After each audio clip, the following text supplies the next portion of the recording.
हालांकि हले भी ये रुझान ही है हले इंटरेस्ट से बताइए, रुचि उनके लिए कहना चाहिए कि उनके उनके इंटरेस्ट से बताइए मैंने, क्योंकि जिस प्रकार के खाली दौरे हो रहे हैं, अप डाउन करें दिल्ली से जयपुर तक, और जनता में फर्स्ट इम्प्रेशन ठीक नहीं गया है गवर्नेंस का, इस सरकार का। और गांव-गांव में चर्चा क्यों होती कांग्रेस की?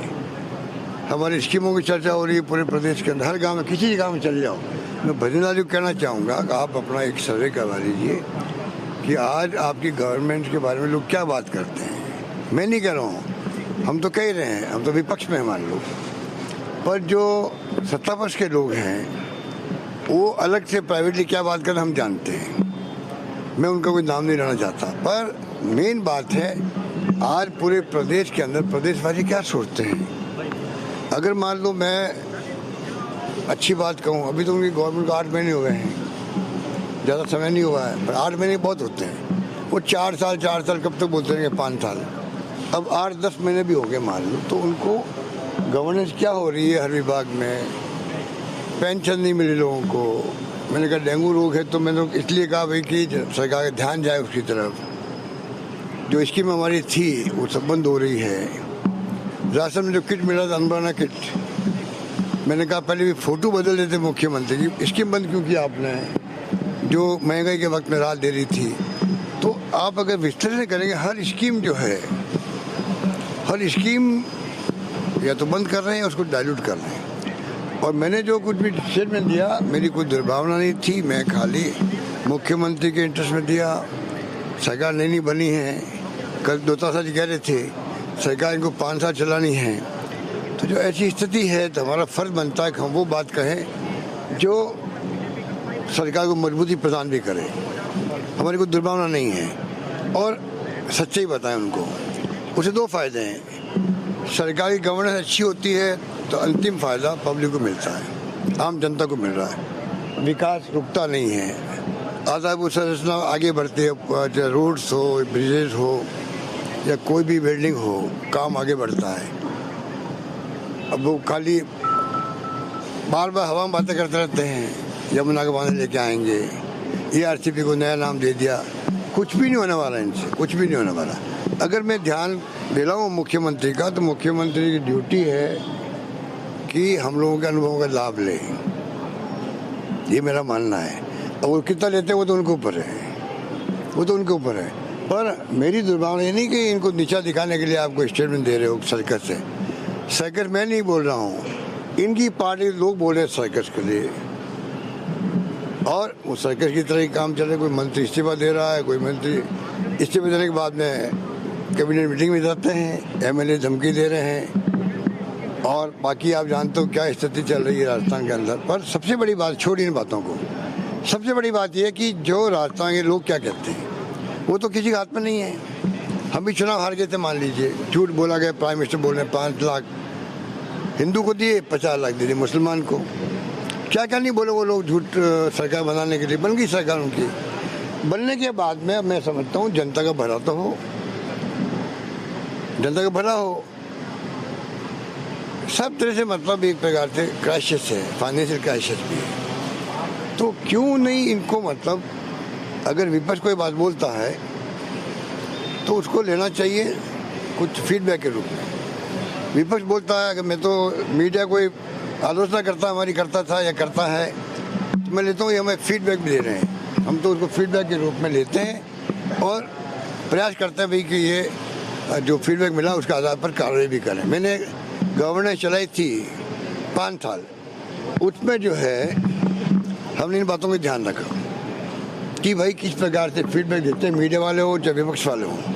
हमने विपक्ष की आलोचना को कभी भी इस पर नहीं लिया कि कोई विपक्ष का नेता बोल रहा है तो 4 मंत्री और मुख्यमंत्री सब वक्तव्य दे रहे हैं, उसके लिए जरूरत नहीं है, एक वक्तव्य काफ़ी होता है। तो मैं देख रहा हूँ कल से ही जो झड़ी लगी हुई है, कोई तुक नहीं उसका, तो ये बात है।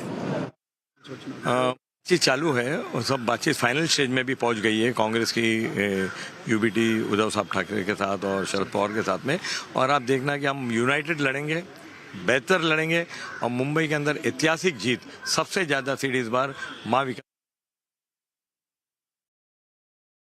ਹੁਣ ਸਭ ਤੋਂ ਵੱਡੀ ਖਬਰ ਤੁਹਾਨੂੰ ਦੱਸ ਦਿੰਨੇ ਜਿਹੜੀ ਇਸ ਵੇਲੇ ਹਰਿਆਣਾ ਤੋਂ ਸਾਹਮਣੇ ਆ ਰਹੀ ਹੈ। ਜੁਲਾਨਾ 'ਚ ਵਿਨੇਸ਼ ਫੋਗਾਟ ਫਿਰ ਤੋਂ ਅੱਗੇ ਨਿਕਲ ਗਏ ਨੇ। 4142 ਵੋਟਾਂ ਤੋਂ ਵਿਨੇਸ਼ ਅੱਗੇ ਚੱਲਣ ਲੱਗ ਗਏ ਨੇ। ਜੁਲਾਨਾ 'ਚ ਚੋਟੀ ਦਾ ਮੁਕਾਬਲਾ ਵੇਖਣ ਨੂੰ ਮਿਲ ਰਿਹਾ ਹੈ। ਬੀਜੇਪੀ ਦੇ ਯੋਗੇਸ਼ ਕੁਮਾਰ ਪਿੱਛੇ ਚੱਲ ਰਹੇ ਨੇ ਤੇ ਕਾਂਗਰਸ ਤੋਂ ਵਿਨੇਸ਼ ਫੋਗਾਟ 4142 ਵੋਟਾਂ ਤੋਂ ਅੱਗੇ ਚੱਲ ਰਹੇ ਨੇ। ਵਿਨੇਸ਼ ਫੋਗਾਟ ਕਦੇ ਅੱਗੇ ਹੋ ਰਹੇ ਨੇ, ਕਦੇ ਪਿੱਛੇ ਹੋ ਰਹੇ ਨੇ, ਪਰ ਫਿਲਹਾਲ ਜਿਹੜਾ ਅਪਡੇਟ ਹੈਗਾ ਸਾਡੇ ਸਾਹਮਣੇ 4142 ਵੋਟਾਂ ਤੋਂ ਅੱਗੇ ਚੱਲ ਰਹੇ ਨੇ ਵਿਨੇਸ਼ ਫੋਗਾਟ। ਚੋਟੀ ਦਾ ਮੁਕਾਬਲਾ ਇਸ ਸੀਟ ਤੇ ਦੇਖਣ ਨੂੰ ਮਿਲ ਰਿਹਾ ਹੈ। ਹਾਲਾਂਕਿ ਜੁਲਾਨਾ ਦੀ ਸੀਟ ਜਿਹੜੀ ਹੈਗੀ ਹੈ ਉਹ ਜ਼ਿਆਦਾ ਇੰਪੋਰਟੈਂਟ ਨਹੀਂ ਸੀਗੀ, ਪਰ ਜਦੋਂ ਦੀ ਵਿਨੇਸ਼ ਫੋਗਾਟ ਨੇ ਇੱਥੇ ਆਪਣੀ ਉਮੀਦਵਾਰੀ ਜਿਤਾਈ ਹੈ ਉਸ ਤੋਂ ਬਾਅਦ ਤੋਂ ਇਸ ਸੀਟ ਦੀ ਚਰਚਾ ਕਾਫੀ ਜ਼ਿਆਦਾ ਹੋਣ ਲੱਗੀ ਤੇ ਹੁਣ ਮੁਕਾਬਲਾ ਵੀ ਕੜਾਕੇ ਦਾ ਵੇਖਣ ਨੂੰ ਮਿਲ ਰਿਹਾ ਹੈ। ਇੱਥੇ ਕੜੀ ਟੱਕਰ ਵੇਖਣ ਨੂੰ ਮਿਲ ਰਹੀ ਹੈ। ਜੁਲਾਨਾ 'ਚ ਵਿਨੇਸ਼ ਫੋਗਾਟ ਫਿਰ ਤੋਂ ਅੱਗੇ ਨਿਕਲਦੇ ਹੋਏ ਨਜ਼ਰ ਆ ਰਹੇ ਨੇ ਤੇ ਕਾਂਗਰਸ ਜਿਹੜੀ ਹੈਗੀ ਹੈ 36 ਤੇ ਅਟਕੀ ਹੋਈ ਹੈ, ਬੀਜੇਪੀ 48 ਤੇ ਅਟਕੀ ਹੋਈ ਹੈ। ਆંકੜੇ ਤੁਹਾਨੂੰ ਲਗਾਤਾਰ ਦਿਖਾ ਰਹੇ ਹਾਂ।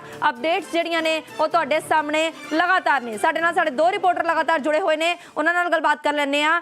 ਸਭ ਤੋਂ ਪਹਿਲਾ ਕੁਐਸਚਨ ਜਿਹੜਾ ਹੈ ਅੰਕੁਸ਼ ਤੋਂ ਲੈਂਦੇ ਆ। ਅੰਕੁਸ਼, ਲੱਗ ਰਿਹਾ ਸੀਗਾ ਕਿ ਜੁਲਾਨਾ ਦੇ ਵਿੱਚ ਵੀ ਜਿਹੜਾ ਵਿਨੇਸ਼ ਫੋਗਾਟ ਦਾ ਜਾਦੂ ਸਵੇਰੇ ਵੇਖਣ ਨੂੰ ਮਿਲ ਰਿਹਾ ਸੀ, ਹੁਣ ਉਹ ਹੌਲੀ ਹੌਲੀ ਘਟ ਰਿਹਾ ਸੀਗਾ, ਪਰ ਦੁਬਾਰਾ ਤੋਂ 4142 ਵੋਟਾਂ ਤੋਂ ਅੱਗੇ ਚੱਲ ਰਹੇ ਨੇ ਉਹ।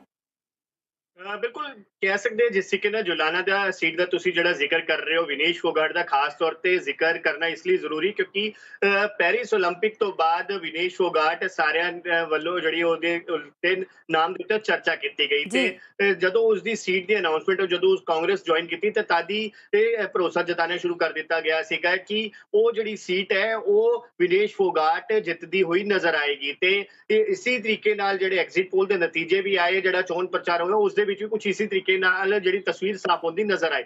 ਲੇਕਿਨ ਅੱਜ ਜਿਸ ਤਰੀਕੇ ਨਾਲ ਨਤੀਜੇ ਆਏ, ਉਤਾਰ ਚੜਾਅ ਦਾ ਜਿਹੜਾ ਸਿਲਸਿਲਾ ਲੱਗਿਆ, ਕਦੀ ਵਿਨੇਸ਼ ਫੋਗਾਟ ਅੱਗੇ ਹੋ ਰਹੀ ਹੈ, ਕਦੀ ਯੋਗੇਸ਼ਵਰ ਅੱਗੇ ਹੋ ਰਹੇ ਤੇ ਇਹ ਆਪਸ ਦੇ ਵਿੱਚ ਜਿਹੜਾ ਜਦ ਤੱਕ ਨਤੀਜੇ ਨਹੀਂ ਆਉਂਦੇ ਤਦ ਤੱਕ ਇਸੇ ਤਰੀਕੇ ਨਾਲ ਉਤਾਰ ਚੜਾਅ ਦੇਖਣ ਦੀ ਸਥਿਤੀ ਬਣ ਸਕਦੀ। ਲੇਕਿਨ ਜਿੱਥੇ ਤੱਕ ਸਵਾਲ ਹੈਗਾ ਵਿਨੇਸ਼ ਫੋਗਾਟ ਨੂੰ ਲੈ ਕੇ ਲੋਕਾਂ ਦਾ ਵਿਸ਼ਵਾਸ ਜ਼ਿਆਦਾ ਵਧਿਆ ਕਿਉਂਕਿ ਜੋ ਖਿਡਾਰੀਆਂ ਦੇ ਨਾਲ ਹੋਇਆ, ਕਿਉਂਕਿ ਕਾਂਗਰਸ ਦੀ ਜੇਕਰ ਗੱਲ ਕਰੀਏ, ਕਾਂਗਰਸ ਨੇ ਪੂਰਾ ਆਪਣਾ ਜਿਹੜਾ ਚੋਣ ਪ੍ਰਚਾਰ ਹੈਗਾ ਉਹ ਇਸੇ ਦਮ ਤੇ ਲੜਿਆ, ਪਹਿਲਵਾਨਾਂ ਦੇ ਨਾਲ, ਕਿਸਾਨਾਂ ਦੇ ਨਾਲ ਤੇ ਨੌਜਵਾਨਾਂ ਦੇ ਨਾਲ, ਇसी फंडे ਦੇ ਉੱਤੇ ਲੜਿਆ ਤੇ ਖਾਸ ਤੌਰ ਤੇ ਵਿਨੇਸ਼ ਫੋਗਾਟ ਇਸ ਲਈ ਇੰਪੋਰਟੈਂਟ ਹੈਗੀ ਕਿਉਂਕਿ ਪਹਿਲਵਾਨ ਹੈਗੀ ਹੈ ਤੇ ਜਿਸ ਤਰੀਕੇ ਨਾਲ ਦਿੱਲੀ ਦੇ ਜੰਤਰ ਮੰਤਰ ਦੇ ਵਿੱਚ ਪਹਿਲਵਾਨਾਂ ਦੇ ਨਾਲ ਜਿਸ ਤਰੀਕੇ ਨਾਲ ਹੋਇਆ ਸੀਗਾ ਬ੍ਰਿਜ ਭੂਸ਼ਣ ਨੂੰ ਲੈ ਕੇ, ਉਹ ਇੱਕ ਵੱਡਾ ਫੈਕਟਰ ਸੀਗਾ ਤੇ ਇਸ ਲਈ ਲੋਕ ਬੇहद ਨਾਰਾਜ਼ ਵੀ ਸੀਗੇ, ਨਿਰਾਸ਼ ਵੀ ਸੀਗੇ ਤੇ ਇਸੇ ਲਈ ਜਿਹੜੀ ਵਿਨੇਸ਼ ਫੋਗਾਟ ਦੀ ਜਿੱਤ ਨੂੰ ਪੱਕਾ ਮੰਨਿਆ ਜਾ ਰਿਹਾ ਉਸ ਸੀਟ ਤੋਂ। ਲੇਕਿਨ ਫਿਲਹਾਲ ਜਿਹੜੀ ਸਥਿਤੀ ਹੈ ਉਤਾਰ ਚੜਾਅ ਦੀ ਹੈਗੀ, ਨਤੀਜੇ ਥੋੜੀ ਦੇਰ ਬਾਅਦ ਸਾਫ਼ ਹੋਣਗੇ।